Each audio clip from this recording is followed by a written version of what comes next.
Facebook recently একটি আপডেটের মাধ্যমে জানাই দিচ্ছে যে কিভাবে তারা আনঅরিজিনাল কন্টেন্টের বিরুদ্ধে লড়াই চালিয়ে যাচ্ছে। মূলত রিডিউসিং আনঅরিজিনাল কন্টেন্ট, কিভাবে তারা আনঅরিজিনাল কন্টেন্টগুলো কমাতে পারে সেই বিষয়েই বলতেছে। আর সেটা হলো, too often the same meme or video pops up repeatedly, sometimes from accounts pretending to the to be the creator and other times from different spammy account। অর্থাৎ একই ধরনের মিমি বা ভিডিওগুলো বারবার আমাদের সামনে আসতেছে, সামটাইমস ফ্রম অ্যাকাউন্ট, হ্যাঁ, বিভিন্ন ধরনের অ্যাকাউন্ট থেকে। আর এটাকেই বলা হয় যে স্প্যামি অ্যাকাউন্ট বা spammy content. Okay, to protect and elevate creator sharing original content, we are introducing stronger measures to reduce unoriginal content on Facebook।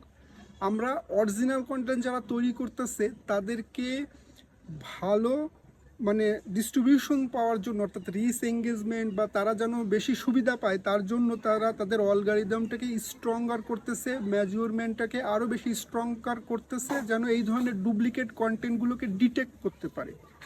Okay, what to expect, আমরা কি আশা করতে পারি? Accounts that's improperly reuse someone else videos, ওই ধরনের অ্যাকাউন্টগুলো যেগুলো অন্যের ভিডিও, ফটো অর টেক্সট, হ্যাঁ, repeatedly will not only the lose access to Facebook monetization program for a period of time but will also receive reduced distribution on everything they share। বলতেছে account that, ওই ধরনের অ্যাকাউন্টগুলো যেটা অন্যের content নিয়ে কাজ করে, যেমন ভিডিও, ফটো অর টেক্সট, হ্যাঁ, শুধুমাত্র যে ফেসবুক থেকে মনিটাইজেশন হারাবে তা কিন্তু নয়, তাদের যে ডিস্ট্রিবিউশন আছে, অর্থাৎ তারা যে রিচ পেত, এঙ্গেজমেন্ট পেত, ভিউ পেত, সেটাও কিন্তু হারাবে।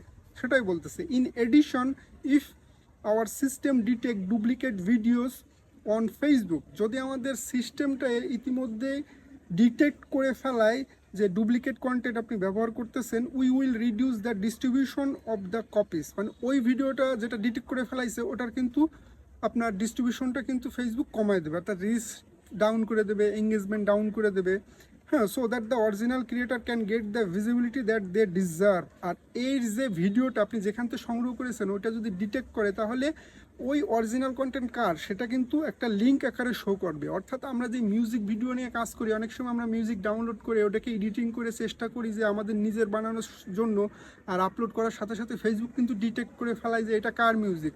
ঠিক সেমভাবে আপনি কার ভিডিও ডাউনলোড করতেছেন, কার ভিডিও ব্যবহার করতেছেন, সেই সিস্টেমটা যদি ফেসবুক ডিটেক্ট করে ফেলায়, সেক্ষেত্রে ওই দেখা গেল একটি ভিডিও আপনি ডাউনলোড করেছেন, ওইটার নাম কিন্তু লিঙ্ক আকারে শো করবে। বলতেছে we are testing adding links on duplicate videos that point viewers to the original piece of content. Okay, বলতেছে আমরা এটা টেস্ট করতেছি, ওটা টেস্টিংয়ের পর্যায়ে আছে এখনও, যে ভিডিওটা ডিটেক্ট করার ফলে ওখানে একটা লিঙ্ক সংযুক্ত করে দেওয়া হবে যে এটা কার video.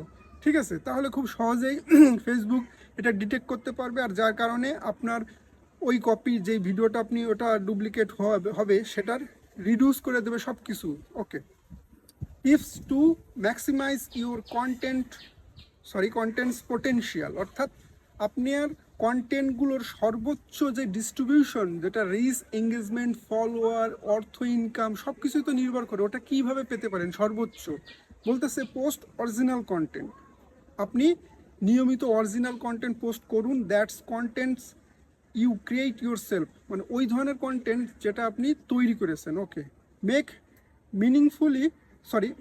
meaningful enhancement, you can use content you are approved to use from other sources as long as you make it your own through creative editing, voiceover or commentary। ওকে, বলতেছে যে আপনি ওই ধরনের কন্টেন্ট ব্যবহার করতে পারবেন যেই ধরনের কন্টেন্ট আপনাকে অ্যাপ্রুভ করা হবে। অর্থাৎ আপনি আপনার অন্য একজনের কাছ থেকে কন্টেন্ট সংগ্রহ করলেন, সে যদি সেটা অ্যাপ্রুভ করে যে আপনি এটা ব্যবহার করতে পারেন, সেটা কিন্তু আপনি ব্যবহার করতে পারেন অন্য সোর্সের থেকে। Okay, as long as you make it your own through creative, এটা আপনি আপনার নিজের ক্রিয়েটিভিটি দিয়ে সেই ভিডিওটা এডিটিং করতে পারেন।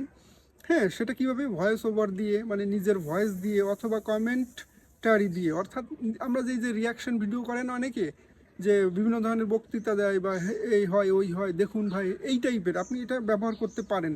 কিন্তু মেক শিওর হতে হবে যে ওটা যেন সে অ্যাপ্রুভ করে যে আপনি এটা ব্যবহার করতে পারেন। ওকে, টেল এ স্টোরি, হ্যাঁ, authentic tell story telling resonates with viewers and it may more likely to perform well. Okay, ভালো মানের একটা স্টোরি তৈরি করতে বলতেছে যেটা কন্টেন্টের সাথে যায়, অর্থাৎ আপনি যদি ভালো মানের একটা কন্টেন্ট তৈরি করেন সেক্ষেত্রে আপনার অডিয়েন্সের জন্য খুব সুন্দর আপনি হচ্ছে গল্প বানাতে পারেন, সেটাই বলতেছে। অ্যাভয়েড ওয়াটারমার্কস, এটা কিন্তু খুব গুরুত্বপূর্ণ। আমরা যখন ভিডিও এডিটিং করি কোনো সফটওয়্যারের মাধ্যমে, সেটা কিন্তু একটা ওয়াটারমার্ক ছেড়ে দেয়, ওই ধরনের ওয়াটারমার্ক কিন্তু রাখা যাবে না। বলতেছে avoid using visible third party watermarks and contents that is visible recycle from other apps or sources. বলতেছে অ্যাভয়েড করতে, বলতেছে যে ওয়াটারমার্ক যেন আপনার ভিডিওতে বা কন্টেন্টে কোনো সময় যেন না থাকে, যেটা আমরা থার্ড পার্টি কোনো অ্যাপসের থেকে যখন আমরা সংগ্রহ করি আমাদের ভিডিও, হ্যাঁ, এটা স্বাভাবিক বিষয়। আমরা বিভিন্ন ধরনের ভিডিও এডিটিং সফটওয়্যার ব্যবহার করে আমাদের ভিডিওগুলো যখন এডিট করার পরে ডাউনলোড করি তখনই ওই ওয়াটারমার্ক চলে আসে, এটা কিন্তু রাখা যাবে না। Okay, use the high quality caption. Finally যেটা বলতেছে, হাই কোয়ালিটি ক্যাপশন আপনি ব্যবহার করতে পারেন। কেন? Keep your caption and hashtag relevant to the content. অবশ্যই আপনাকে আপনার কন্টেন্ট অনুযায়ী হাই কোয়ালিটি ক্যাপশন ব্যবহার করতে হবে, আর হ্যাশট্যাগও ব্যবহার করতে হবে রিলেটিভস।